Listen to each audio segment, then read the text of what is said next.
Entonces, haciendo una lectura rápida del problema, podemos sacar algunos datos fundamentales. Aquí los he anotado en la parte inferior. Dice, ¿no?, que tenemos un fabricante cuya máquina cortadora indica, según sus especificaciones, que tiene una desviación estándar de 0,2 centímetros. Entonces, nosotros le hemos encargado a este fabricante que nos entregue puertas de un ancho de 83 centímetros exactamente. Pero lastimosamente, él nos ha entregado 50 puertas, dice, ¿no? Es una muestra, obviamente, una muestra de 50 puertas que en promedio tienen 83,1 centímetros. O sea, no todas tienen 83 centímetros como esperábamos. Eso lleva a que no podamos encajarlas en sus marcos. Debemos probar entonces la hipótesis o demostrar la hipótesis de que la cortadora, al parecer, está generando medidas distintas a las acordadas a un nivel de significancia del 1%, o lo que es lo mismo, a un 99% de confiabilidad. Voy a seguir los mismos 4 pasos que les expliqué el día viernes, ¿ya? Vamos a la resolución. La máquina, reitero, debería cortar 83 centímetros exactamente, pero tiene una diferencia, una variación, que es la desviación típica de 0,2 centímetros en sus cortes. Se puede más o menos variar hasta 2 milímetros, se dan cuenta su corte. Entonces, esto es lo ideal que ocurra, ¿no? O sea, que deba cortar la máquina no solamente las 50 puertas que me ha entregado el fabricante, sino 100, 200, 500 o 1000 puertas. Lo ideal es que las corte a 83 centímetros, obviamente. Esa viene a ser la hipótesis inicial o nula. Lo ideal es que las puertas tengan todas, en la población de puertas, un ancho de 83 centímetros. ¿Cuál sería la alternativa? Por lo que se está viendo, ¿no es cierto? Por lo que hemos leído, de esa muestra de 50 puertas, lastimosamente no todas tienen 83 centímetros. Eso dice acá, fíjense. Dice que la media no es igual a 83 centímetros. No coincide exactamente. ¿Cuánto es según lo que más o menos se ha observado? Es 83,1 centímetros en estas 50 puertas. Cuando te aparece aquí y tú marcas y defines, o el problema define este signo de desigualdad, el diferente a o distinto a, que es este símbolo matemático, que también es además un signo de desigualdad, entonces se habla de una prueba de 2 colas. La anterior semana, el viernes me refiero, habíamos resuelto problemas donde la hipótesis alternativa decía mayor que o menor que, si recuerdan. Cuando aparecen estos 2 signos de desigualdad, la prueba es simplemente de una sola cola. Pero cuando aparece el signo de desigualdad distinto a o diferente a, que es el igual con una rayita, dicen muchos, pero es el distinto a o diferente a, entonces estamos ante una prueba de 2 colas. Ahí está la forma de determinar si es una o 2 colas las que debo considerar. Ahora ya sabemos lo que viene. Este es el primer paso. Ya he construido las 2 hipótesis de partida, la inicial o nula y la alternativa. Luego, en el paso 2, debemos especificar el nivel de significancia.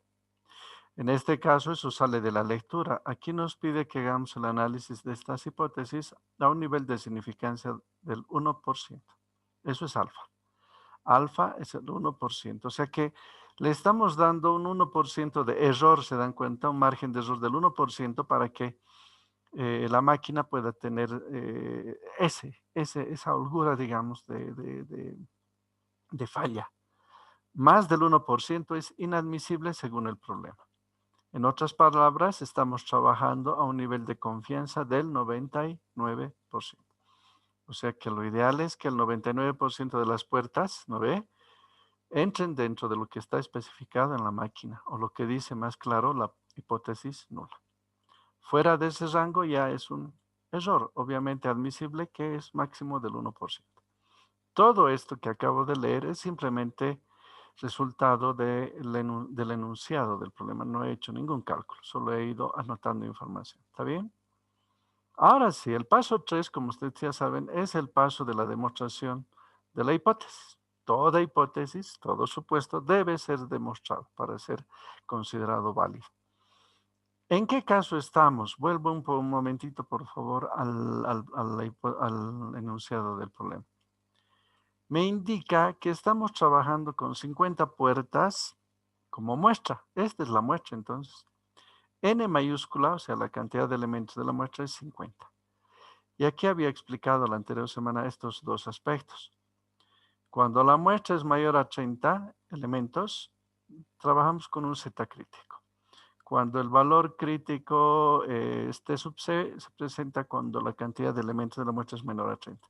En nuestro caso es 50, ¿no? 50 puertas. Entonces trabajamos con el Z crítico, que viene a ser el Z crítico de tablas. Esto les he explicado ya.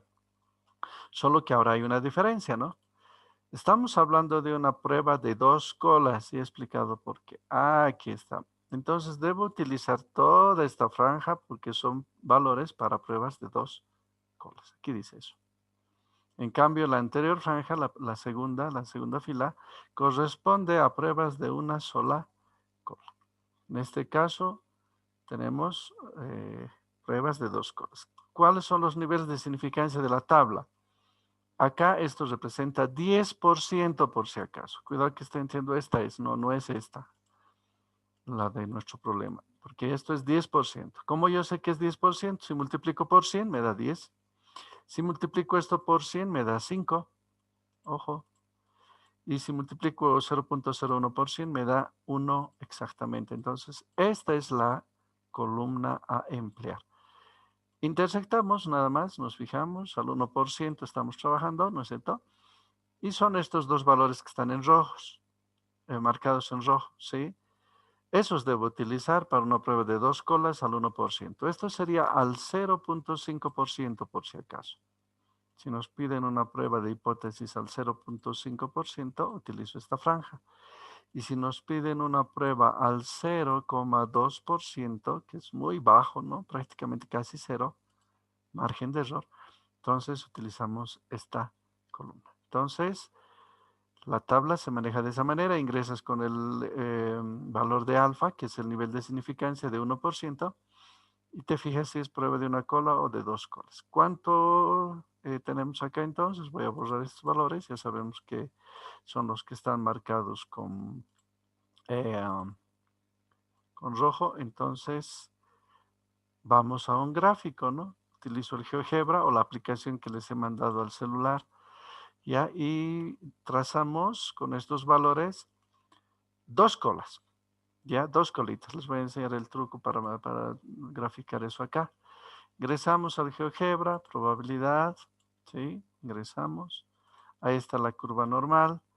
Como es una prueba de 2 colas, puedes utilizar esta opción del centro que es para intervalos. Colocas esos dos valores que te he leído, menos 2.58 negativo y hasta 2.58. Entonces estoy dibujando, fíjense, la región de aceptación. Lo que está pintado es la región de aceptación al 1%. Y hay unas colitas acá, espero que las estén observando, a partir de acá hacia la izquierda, una colita muy pequeña y otra colita muy también pequeña hacia la derecha. Esas son las colas que representan en total el 1%. Todo lo que está en azul, entonces la región de aceptación, y estas dos, tanto la colita de la derecha como esta colita de la izquierda, representan las zonas o regiones de rechazo de la hipótesis nula. Ahora, cuando nosotros hallamos el área de esta región pintada, miren cuánto nos sale. Nos sale exactamente 99%. Esa es la razón de manejar estos dos valores de la tabla. Te aseguran que estás trabajando a un 99% de confiabilidad o lo que es lo mismo al 1% de nivel de significancia. Listo, entonces esa es la gráfica que voy a trasladar a mi documento, lo voy a llevar, lo voy a copiar, ya, pero ahora solo con la diferencia que esta es la región de aceptación. La cola de la derecha y la cola de la izquierda son las zonas de rechazo o regiones de rechazo de la hipótesis nula. Entonces, ¿qué hago? Imprimo pantalla y pego aquí el gráfico. Ahí está el gráfico. Aquí está explicado, ¿no? Región de aceptación, todo lo que está en azul, siempre la región de aceptación es lo más grande. Esta colita de la izquierda, así como la cola de la derecha, ambas son las regiones de rechazo. Eso dice nuestro gráfico. Y tiene dos valores críticos, valores frontera, ¿no? Los que he sacado de la tabla, menos 2.58 y 2.58, que marcan el límite entre lo aceptable y lo rechazable, digamos, ¿no? Región de rechazo y región de aceptación. Ahora, voy a hallar un Z de prueba. Esto hemos hecho la anterior semana, ya estoy acabando. El Z de prueba, el valor de prueba, si cae en la región de aceptación, se acepta la hipótesis nula y se rechaza la hipótesis alternativa. Pero si me cae el Z de prueba, que ahorita vamos a calcular, en la región de rechazo, ya sea a la izquierda o a la derecha, en cualquiera de las dos regiones, entonces no puedo aceptar, o sea, debo rechazar la hipótesis nula. Vamos a ese paso. He hecho esto ya la anterior semana y he explicado. Esta es la fórmula para el valor de prueba. ¿Cómo sé que es esta la fórmula? Porque les he mostrado dos la anterior semana, si recuerdan. En esta siempre participa la desviación típica. Es una manera de determinar si es esta la fórmula o no. Si la desviación típica está presente y conoces la media muestral y la media poblacional, utilizas esta fórmula. Pero como en el caso anterior de la pasada semana, cuando no tienes la desviación típica y tienes proporciones, ¿se acuerdan? Proporciones, manejas la fórmula correspondiente, que es obviamente diferente a esta, ¿no? Es totalmente diferente. Para entrar a esta fórmula, ¿qué necesitas? Necesitas la media muestral. ¿Cuál es la media muestral? Es el valor de las 50 puertas en promedio con respecto a su ancho. Eso es 83,1 centímetros, según lo que hemos leído del problema. La media poblacional es lo que idealmente la máquina debería cortar. ¿Cuánto debería cortar? 83 centímetros exactamente. Ahí está. La desviación poblacional dice, según las especificaciones de la máquina, 0,2 centímetros. Esa es la desviación típica de la máquina. N es el número de elementos de la muestra. ¿Cuántas puertas estoy considerando? Obviamente 50. Estos cuatro datos se los introduce en la fórmula y obtenemos este valor. Por favor, verifíquemelo. Si al reemplazar se obtiene 3.54, rápidamente, por favor, véanmelo si está correcto ese valor. 3.54, según lo que he sacado yo, verifíquemelo, por favor. ¿Está bien? Si hay algún error, lo corregimos.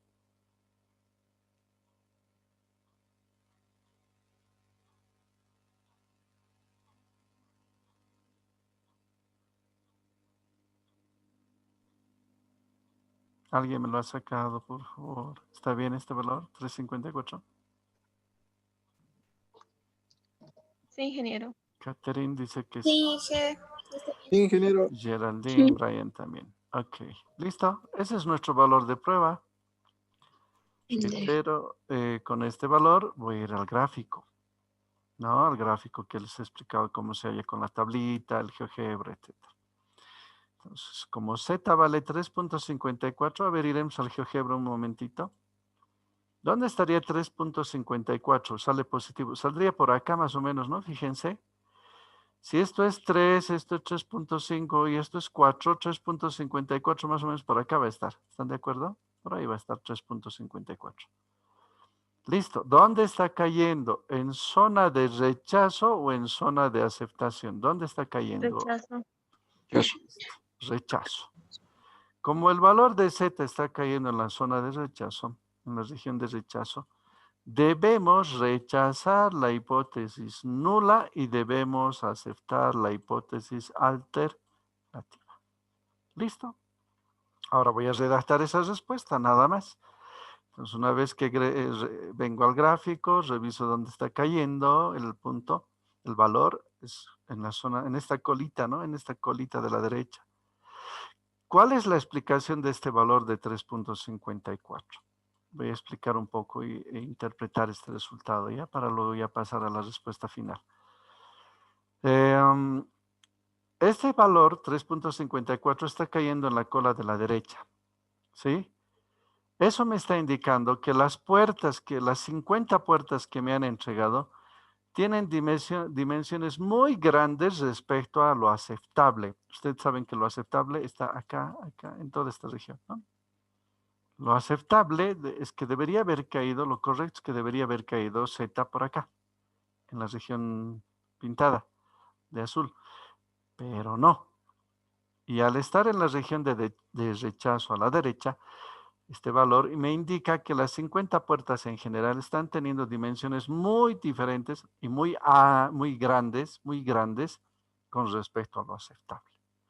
Si me hubiese caído el valor de Z por acá, fíjense, lo voy a rayar, por ejemplo, me hubiese salido -3, vamos a suponer que un valor de Z igual -3 de prueba, ¿no? Me refiero, me hubiese salido por ahí. También se rechazaría, ¿no? La hipótesis nula, también se rechaza y se acepta la hipótesis alternativa, obviamente. Pero ¿cuál es la explicación? En este caso, me estaría indicando que las puertas que me han entregado son muy pequeñas con respecto a lo aceptable que es esta región. ¿Me entienden? Entonces, ahí está la interpretación del valor que hemos hallado. Por eso está saliendo en la región de rechazo. O son muy pequeñas, o como en este caso, en el presente problema, son demasiado grandes las puertas que me han entregado. Listo, ahí está la interpretación. Entonces, ese análisis lo vamos a anotar en el cuarto paso y hemos terminado el problema. Ya hubiésemos terminado con eso nuestro problema. Voy a volver entonces al Word. Ahí está la gráfica. Me fijo dónde está 3.54. Está acá. Cae en la región de rechazo. Como cae en la región de rechazo, la decisión es rechazar la hipótesis nula. ¿Qué significa eso? Que debemos decir que no es cierto que esto es correcto. O sea, no está la máquina funcionando bien, ¿no?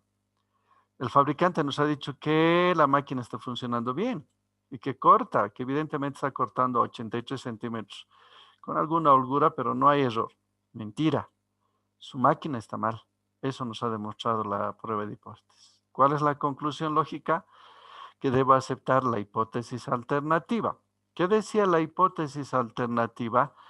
La hipótesis alternativa nos decía que la media, ¿no es cierto?, no es igual a 83 centímetros, es diferente a 83 centímetros. Eso nos decía la hipótesis alternativa. Y es cierto esto. Entonces, ¿qué puedo afirmar? Que el ancho de las puertas tiene una medida distinta a 83 centímetros, a lo acordado, pero con un nivel de significancia del 1%. Siempre hay que destacar ese detalle para que la gente que lea tu conclusión se dé cuenta que estás trabajando considerando un error máximo del 1% y por tanto un 99% de confiabilidad. Listo, entonces es muy similar el trabajo, si ustedes se dan cuenta, a lo que he hecho el día viernes. Es básicamente lo mismo, con la única diferencia que en la prueba de dos colas aparecen estas regiones pequeñas, ¿no? En este caso al 1%, puede ser al 5%, al 10%, depende del alfa, ¿no? Que es el nivel de significancia. ¿Ya? Entonces aquí termina el problema. Obviamente esto es lo que necesitábamos conocer, ¿no? Y por lógica la máquina del señor está mal. Si fuéramos nosotros el dueño de la máquina, tendríamos que decidir cambiar la máquina o repararla, ¿no? Por lógica. ¿Alguna pregunta sobre este problema, por favor? ¿Se ha entendido? He hecho básicamente los mismos pasos, hemos seguido, perdón, los mismos pasos que en los problemas anteriores. ¿Alguna pregunta hasta acá? Consultas. ¿Se ha entendido? ¿Está claro? ¿Está bien? Entendido, ingeniero. Sí, se Entendido, entendí, ingeniero. Ok.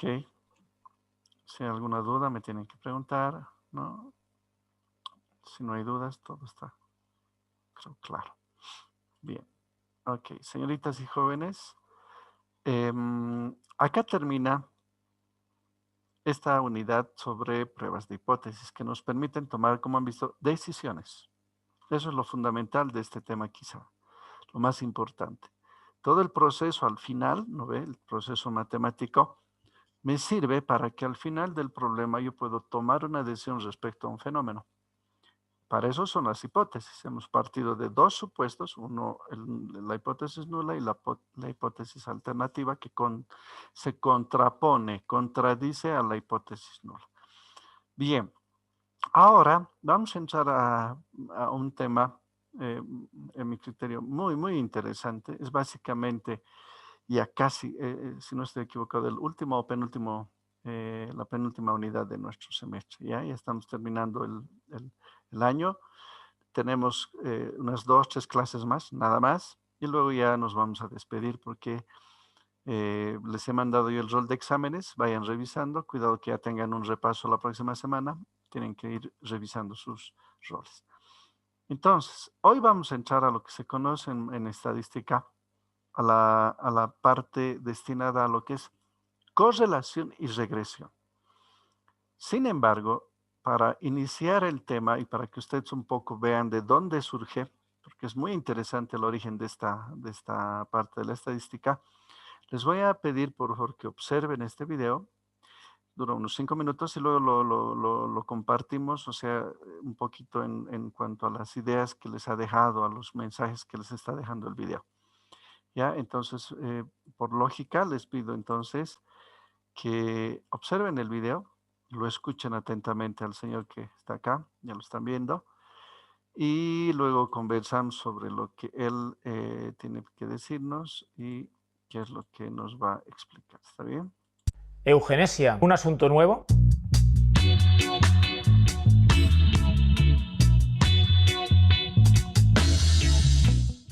Lo de modificar al ser humano para crear elementos de poder que sean perfectos y también para deshacerse de aquellos seres que se consideran depravados e imperfectos no es ni mucho menos una cosa nueva. La eugenesia, ayer y hoy, es un libro de mi amigo Antonio Martín Puerta que nos enseña la historia de este proceso a lo largo de todos los últimos siglos. ¿Qué elementos se dieron en el siglo XIX para que hubiera un caldo de cultivo favorable a las ideas eugenésicas? Al menos podemos indicar 3. La pérdida de potencia del cristianismo desde el punto de vista cultural, en especial en los países anglosajones y del centro de Europa. Cristianismo que se caracteriza por la defensa del débil, del enfermo o del imperfecto. En segundo lugar, la aparición del racismo, como consecuencia de que empezó a haber movimientos de población y a Europa llegaba gente de otras razas en un número muy superior al anterior.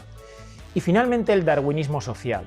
Esta variante del darwinismo no la inventó Darwin, sino su primo, Francis Galton. Este Francis Galton tenía las siguientes ideas, decía: la sociedad se está depravando, está decayendo racialmente por culpa de todos estos movimientos de gente y tenemos que actuar. La selección natural en el hombre ya no funciona porque está alterada por la sociedad, el propio Estado tiene que recuperar el vigor de la raza y por tanto hacer leyes que impidan que entren características no deseables en los seres humanos. Y a partir de ahí empezaron a surgir las sociedades eugenésicas en Europa que publicaban sus revistas y a las que se apuntaba todo el mundo. No solamente políticos y mandatarios de regímenes autoritarios como los comunistas ya entrando el siglo XX y luego los nazis, sino muy eminentes socialistas, socialdemócratas, conservadores, incluso muchas feministas. La lista es enorme y viene en el libro y podemos citar a H.G. Wells, podemos citar al propio Winston Churchill y mira que lo siento, en fin, gente muy conocida que aceptó este tipo de ideas. Con toda esta aceptación social de la eugenesia, con todas esas leyes que empezaron a hacerse para esterilizar a las personas deficientes o con problemas, esterilizaciones que por cierto en algunos países de Europa como en Suecia han llegado a hacerse hasta los años 70 del siglo XX, y también las leyes de discriminación racial que hubo en Estados Unidos y que estuvieron vigentes hasta los años 60. ¿Qué es lo que pasó para que al final la eugenesia se detuviera y no siguiera teniendo esta aceptación? Pues paradójicamente fue gracias a Adolf Hitler, porque así como no fue en Alemania donde más surgieron las ideas eugenésicas, sí que fueron los nazis los discípulos más aventajados, los que más adoptaron y pusieron en práctica con enorme entusiasmo estas ideas. En una serie que hace poco se ha hecho famosa, El mundo en llamas, hay una escena en la que una norteamericana periodista echa en cara a un nazi que están empezando a hacer desaparecer niños con síndrome de Down, niños con deficiencias, y él le hace una cita de Winston Churchill para justificar lo que están haciendo. De hecho, en los juicios de Nuremberg, muchos mandatarios nazis aludieron a leyes de países anglosajones y a medidas que estaban haciendo para intentar quitarse la culpa de encima, diciendo que ellos no hacían otra cosa más que aplicar lo que se estaba un poco aceptando en toda Europa. Obviamente, viendo las atrocidades que hicieron y con la aversión a todo lo que sonara a nazi después de la guerra, la eugenesia decayó, se cayó en el absoluto descrédito, las sociedades cambiaron el nombre, las revistas también, y poco a poco se dejó de hablar del asunto. Pero hoy día la cuestión vuelve a preocupar. Ya hemos hablado a veces de los nuevos medios de edición génica que van a permitir corregir algunas enfermedades genéticas y son una gran esperanza para mucha gente. Consiste, bueno, pues en cortar el ADN y reparar genes defectuosos en personas adultas que a veces con un solo gen en malas condiciones tienen consecuencias fisiológicas terribles. Pero esta misma tecnología también se puede utilizar para intentar diseñar seres humanos. Y bajo el paraguas amable de querer decir que no se transmitan nuevas enfermedades o que los padres puedan tener hijos más parecidos a ellos y cosas parecidas, quizá estamos asistiendo al nacimiento de una nueva forma de eugenesia, probablemente, en este caso, no motivada por motivos políticos y de intento de cambio social, sino meramente por motivos económicos. Tendremos que estar atentos para saber discernir cuando un gran avance se puede utilizar bien o se puede utilizar de una forma enormemente dañina y denigrante para la humanidad. Si te gusta la ciencia, suscríbete a eldebatedehoy.es y si te ha gustado el vídeo, dale al like y pon tus comentarios, que contestaremos. Ok. A ver, Richard apagó acá sus cámaras. Sin embargo, ¿qué han entendido? ¿Alguien quisiera compartir un poquito de estos 5 minutos que este señor, este científico nos ha hablado sobre la eugenesia? ¿Qué han captado de lo que les ha hablado? Ha hablado de la eugenesia. ¿Qué han entendido que es la eugenesia? ¿Alguno? Señoritas, jóvenes. Ni por puntos, nada. Entonces les rebajaré puntos si no participan. Pregunta, ¿qué será la eugenesia según lo que han visto y oído en el video? Eran leyes biológicas. Ya, sí, tiene que ver con leyes biológicas, pero no es una ley en sí. A ver, Es una teoría planteada. sí, eso está mejor. Les voy a hablar de un señor que, en el video lo han nombrado, sí, se ha nombrado, es Francis Galton.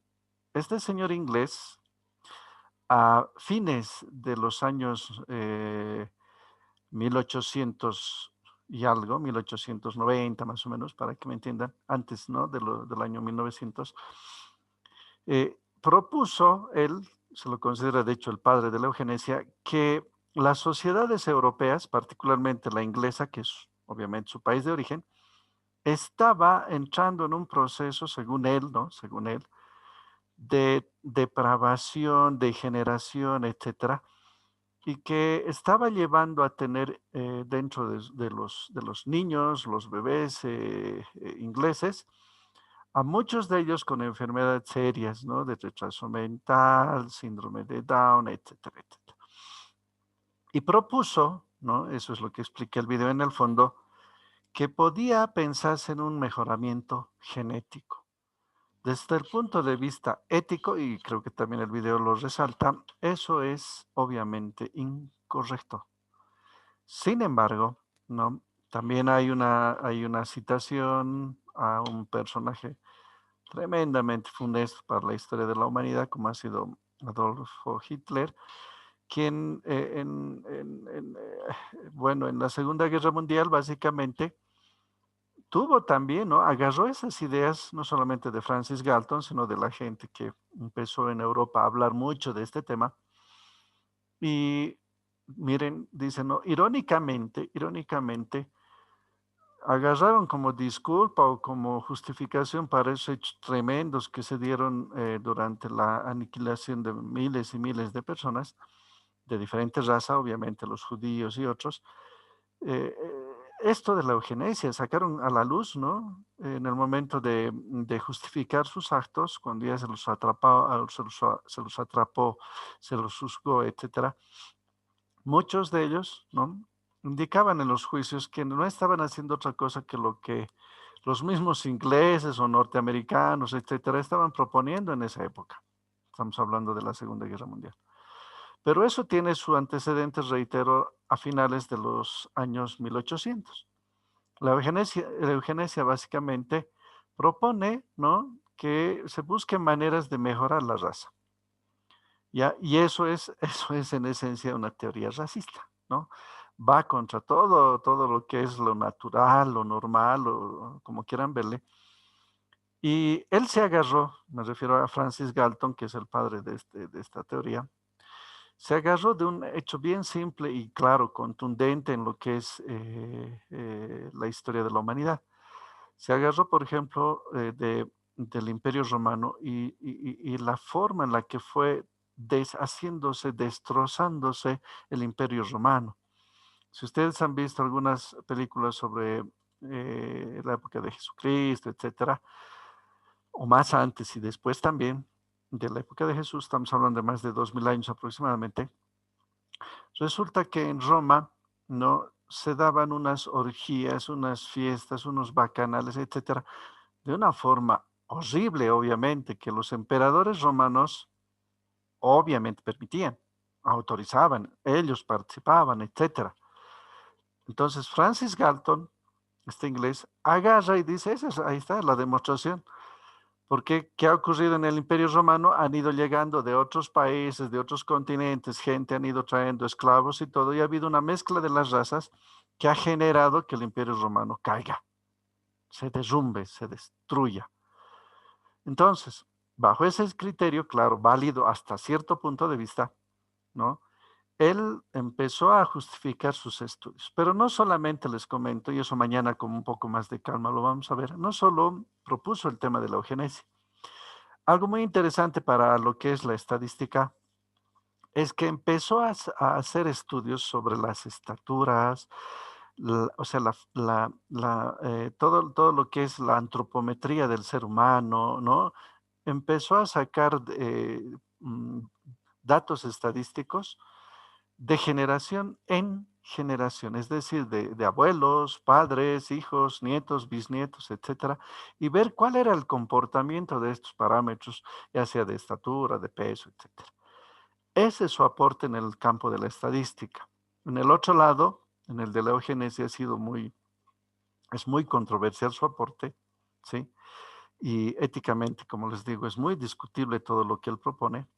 Pero ahora, como también les explicaba este científico y docente, les decía, ¿no?, que lastimosamente un poco están volviendo a esas ideas con el pretexto de querer mejorar las condiciones humanas en cuanto a salud, que es algo que a ustedes también un poco les compete, ¿no? Y dice, actualmente hay, ¿no?, estudios que se hacen en el campo genético para tratar de evitar, quitar, modificar el ADN y mejorar en cierta manera también la condición humana, la raza humana.